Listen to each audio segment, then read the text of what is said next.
Ah là, l'équipe, je peux pas laisser passer. Je suis obligé de revenir sur les dernières déclarations d'Hansi Flick qui dit qu'à 100%, le Barça aurait pu rivaliser avec le PSG ou le Bayern. Mais c'est totalement faux, l'ancien, tu t'es trompé. Déjà, la première des raisons qui me vient à l'esprit, c'est l'absence de Lamine Yamal et de Rafinha. Déjà, offensivement parlant, t'aurais été faible. T'aurais envoyé qui? Marcus Rashford? Rooney? Ferran Torres? Lewandowski? Non, tu t'es trompé. Vraiment, tu t'es trompé. Deuxième des raisons. On nous a dit la saison dernière en finale de Champions League, quand le PSG a été à l'Inter, si ça avait été le Barça, ça se serait passé différemment. Le PSG a envoyé son équipe de jeunes au Camp Nou, on a vu le résultat. Ensuite, dites-moi en commentaire ce que vous en pensez, mais sur l'aspect défensif, la pauvreté, c'est cataclysmique la défense du Barça. Quand t'as des Araujo, quand t'as des Koubarsi, Gérard Martin et compagnie, ça aurait pas fait l'affaire, ça aurait pas tenu face à l'armada offensive qu'a le Bayern juste. Luis Diaz, Michael Olise, Harry Kane. Vous avez vu ce que Michael Olise a fait à Nuno Mendes? Et vous pensez que des mecs comme Rooney ou compagnie auraient fait quelque chose? Mais il ne se serait rien passé. La pauvreté défensive aurait révélé toutes les faiblesses du Barça. Quand tu regardes aussi de l'autre côté, Kvaradona, hein, Monsieur Kvisha Kvaratskhelia, Ousmane Dembélé, Désiré Doué. Mais ces mecs auraient marché sur le Barça. Tout comme ils auraient marché sur le Real Madrid. Il n'y a aucune honte à le dire. Ces deux équipes, le PSG et le Barça, sont au summum du football. C'est leur momentum, c'est leur prime. Ils sont inarrêtables. Ils vont rouler sur toutes les équipes qu'ils vont rencontrer, que vous le vouliez ou non. Dites-moi ce que vous en pensez en commentaire. On en débat dans le respect et n'oubliez pas de vous abonner. Quand on est allé battre le Barça avec nos lycéens, Hansi Flick disait ça. Nous sommes encore loin du niveau du Paris Saint-Germain. On s'en souvient, c'était il y a quelques mois. Maintenant, ils veulent avoir le syndrome du personnage principal. Hansi Flick nous dit à 100% le Barça aurait pu rivaliser avec le PSG et le Bayern. Mais pour rivaliser avec ce type d'équipe, faut déjà sortir l'Atlético, les gars. Tu te fais éliminer contre l'Atlético et t'espères rivaliser contre ce type d'équipe. Arrêtez un peu de rêver, les gars. Et donnez rendez-vous le 30 mai. Pedri, l'année dernière, il a donné rendez-vous le 30 mai 2026. Il était où dans la double confrontation? Nous, c'est ça qu'on demande. Arrêtez de rêver, arrêtez d'avoir ce syndrome du personnage principal. C'est ça qui vous tue. C'est pour ça que ça fait 11 ans que vous n'allez pas en finale de Ligue des Champions. Parce que vous vivez dans le passé. Aujourd'hui, le football ne tourne pas autour du Real, autour du Barça. Je sais que c'est toute votre enfance, ça, où le football tournait autour du Real et du Barça. Mais le football a changé, les mecs. Le football a changé. Il y a d'autres équipes maintenant qui sont montées petit à petit. Il faut l'accepter, les gars. Le Barça n'est pas le meilleur club du monde. Les gars, voilà le problème du Barça. Comment c'est possible quand ces flics ils viennent en conférence de presse et ils disent des bêtises pareilles? Nous pouvons rivaliser avec le niveau du PSG et du Bayern. C'est ça le problème. C'est ça le problème. Il n'y a aucune remise en question. Si même le coach, il parle comme ça, comment voulez-vous que les joueurs se remettent en question et comment voulez-vous que les supporters se remettent en question? Là, il s'invente une carrière, il s'invente une vie, il se ment à lui-même et il ment à tous les Barcelonais. Le Barça ne peut pas rivaliser avec le niveau du PSG et du Bayern. Elle est là la vérité. Mais lui, il vient en conférence de presse, il raconte ses mensonges. Quand tu sors en quart de finale de Ligue des Champions face à l'Atlético Madrid, tu peux pas venir dire j'ai le niveau du PSG et du Bayern, qui eux sont en demi-finale et ils nous ont montré lors de leur demi-finale à quel point ils étaient forts, à quel point c'était eux deux, c'était elles deux les deux meilleures équipes du monde. Et qu'il y a personne qui rivalise avec ces deux clubs, à l'heure là il y a personne. Mais lui il vient en conférence de presse, il parle comme un petit de 15 ans sur les commentaires TikTok et il pense que son équipe est la meilleure du monde. Ça veut dire ça, hein. Parce que si tu peux rivaliser avec le PSG et le Bayern, c'est que tu peux rivaliser avec les deux meilleures équipes du monde. Donc c'est que toi aussi, tu fais partie de la meilleure équipe du monde. Alors que c'est totalement faux. Ouvrez les yeux à un moment donné. Que ce soit collectivement ou individuellement, ces équipes sont meilleures. De loin. Si tu prends le 11 type du Barça et tu le mets face au 11 type du PSG, c'est pas le même niveau. Si tu prends le 11 type du Barça, tu le mets face au 11 type du Bayern, c'est pas le même niveau à tous les postes. Il y a peut-être 2-3 postes où ça va être à un niveau égal. Mais si on prend les 11 postes plus les remplaçants, mais ça n'a rien à voir. Et collectivement, je t'en parle même pas. Donc flic, arrête de mentir là et réveille-toi toi aussi. Au lieu de faire le petit de 15 ans de TikTok ou de Twitter là. Aïe aïe aïe, qui lui dit à tonton flic, les gars? Il s'emballe un petit peu quand il nous explique à 100% le Barça aurait pu rivaliser avec le PSG ou le Bayern. Oui, à 100% les gars.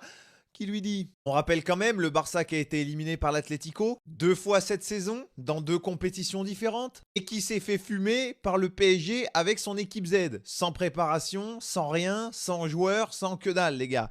Bon, il est gentil Hansi Flick, mais il faut pas se voiler la face comme ça. Et alors si certains expliquent que la défense du PSG et du Bayern était fragile, mais alors les gars, qu'est-ce que ça aurait donné avec la défense du Barça les gars? Avec Joe Prime derrière, mais qu'est-ce que ça aurait donné les gars? C'est pas 5 ou 4 buts que le Barça aurait encaissé. Oh après voilà, Hansi Flick il veut faire plaisir aux supporters. Oui, il a raison, on sait, il est passionné du Barça, il aime le Barça et il a bien raison. Mais des fois un peu d'objectivité, ça fait pas trop de mal non plus, tu vois. Aujourd'hui, quand tu vois contre qui t'as été éliminé, l'Atlético qui quand même niveau intensité est à un univers bien inférieur que le PSG et le Bayern, bon, faut rester objectif, tu vois. Et puis quand on regarde aussi le parcours en phase League, passé Newcastle, tu avais 3 vraies équipes. Newcastle, PSG et Chelsea, c'est quand même 2 défaites sur 3 matchs. Donc bon, voilà, on va quand même relativiser le discours d'Hansi Flick. On l'aime beaucoup, il fait du bon travail. Mais non, Barça n'avait pas le niveau pour concurrencer ni le PSG, ni le Bayern cette année, les gars. Et la déclaration de Flick, il y a beaucoup de personnes qui s'embrouillent. Embrouille puisqu'il y a de l'écho autour de moi, mais voilà, allons-y. À 100%, le Barça aurait pu rivaliser avec le PSG ou le Bayern, oui. Il y a beaucoup de personnes qui disent que mais Flick, il est prétentieux, mais ce Barça, il est nul avec la ligne du hors-jeu. Flick, il est nul. Flick, il est... J'ai envie de vous rappeler quelque chose. Vous oubliez un petit peu le facteur blessure.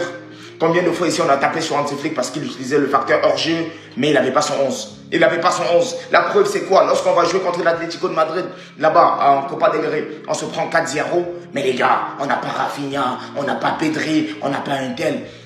Mais au match retour, on parle de remontada. Justement, pourquoi? Parce que Pedri sera de retour, parce que Rafinha sera de retour. On était à ça de faire la remontada. On met un 3-0 contre nous, un match que tout le monde a aimé.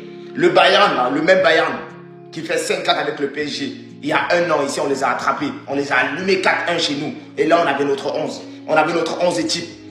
Non, mais je vous dis, le Real, on les a pris, on les a allumés ici. L'année dernière, on a chicoté tout le monde. Newcastle, même, en fait, combien de fois cette saison même, tu es resté comme ça, tu t'es dit non. À chaque fois qu'on a eu un instant de dire, ok, le Barça est complet, tel se blesse, oh Pedri est blessé, oh Rafinha est blessé, oh Yamal Pubalji, oh Jean Garcia n'est pas là, oh un tel, oh Fermin Lopez. Le Barça n'a jamais eu 100% de son effectif. Ça c'est clair. Mais moi je vous dis, le Barça n'a rien à envier à ceux-là. Moi je vous dis, déjà on a les 2 meilleurs joueurs du monde, on a le meilleur gardien du monde. Maintenant vous pouvez dire que oui, vous avez certains latéraux. Mais je dis, on se prend, on vous allume. Est-ce qu'il y a problème? Le PSG est venu ici battre le Barça, mais la première mi-temps du PSG, on a vu comment ils ont souffert. On les a allumés ici. C'est seulement parce que Ferran Torres pour rien aussi, mais arrêtez de faire comme si... De toutes les manières, c'est pas grave. Cette saison, allez-y, prenez vos Ligues des Champions, on va s'attraper. Vous et nous, on va s'attraper, c'est devant. La conférence d'avant-match de Hansi Flick, attendez, bougez pas, je vous explique. Concernant Lewandowski, nous en avons parlé, mais c'est une affaire entre nous. Nous nous concentrons sur les 5 matchs restants. Quand nous aurons terminé la saison, nous discuterons et verrons ce qui se passera. Moi, je pense qu'il partira personnellement.